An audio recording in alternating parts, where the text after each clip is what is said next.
বিসমিল্লাহ আলহামদুলিল্লাহ ওয়াসসালাতু ওয়াসসালামু আলা রাসূলিল্লাহি ওয়া বা'দ। সম্মানিত সুধী, আমরা কথা বলবো কোরবানির পশু সম্পর্কে। কোরবানির পশু আল্লাহ রাব্বুল আলামিনের নির্ধারিত বাহিমাতুল আনআম যে বিষয়টি বলা হয়েছে 22 নম্বর সূরা হজের 34 নম্বর আয়াতের মাঝে, তার মাঝে আছে 6 শ্রেণী, 6 রকমের পশু দিয়ে আমরা কোরবানি করব। 3টা বড়, 3টা ছোট। বড় 3টে হলো গরু, ওট, মহিষ। ছোট 3টি হলো ছাগল, ভেড়া, দুম্বা। এই 6টি পশু দিয়ে আমরা কোরবানি করবো ইনশাআল্লাহ। তবে এই কোরবানি করার ক্ষেত্রে আমরা পশু কেনার ক্ষেত্রে যে বিষয়ে লক্ষ্য রাখবো সেটি হলো হৃষ্টপুষ্ট, দেখতে সুন্দর, আমরা সেই পশুটি কেনার চেষ্টা করব। পশুকে অবশ্যই অন্ধত্বমুক্ত, পঙ্গুত্বমুক্ত, অসুস্থতা থেকে মুক্ত রাখতে হবে, এমন পশুই আমাদের কিনতে হবে।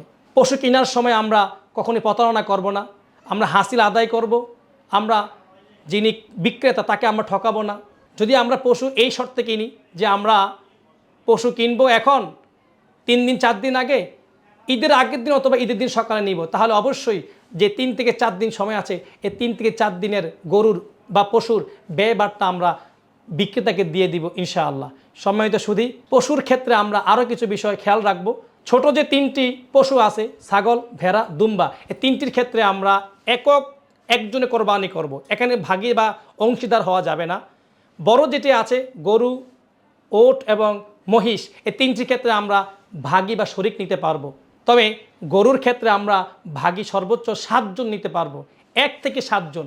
এখানে বিজোড় সংখ্যা হওয়াটা শর্ত নয়, 1 জন অথবা 2 জন অথবা 3 জন অথবা 4 জন অথবা 5 জন অথবা 6 জন, সর্বোচ্চ আমরা 7 জন নিতে পারবো ইনশাআল্লাহ। তবে ভাগীদার তথা অংশীদার নেওয়ার ক্ষেত্রে অবশ্যই আমরা লক্ষ্য রাখবো সকল অংশীদারদের টাকাটা হালাল আছে কিনা, কারণ এটি গোস্ত খাওয়া নয়, এটি একটি ইবাদত, এটি আল্লাহ তাআলার একটি আদেশ।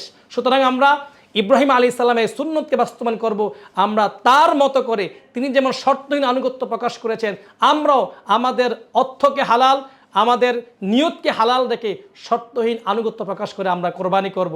তাই আমরা অংশীদার যারা হব, অংশীদারদের টাকাটা হালাল কিনা আমরা সেই বিষয়ে লক্ষ্য রাখবো ইনশাআল্লাহ। আল্লাহ তাআলা আমাদেরকে কবুল করুক, আমিন। আসসালামু আলাইকুম ওয়া রাহমাতুল্লাহি তাআলা ওয়া বারাকাতুহু।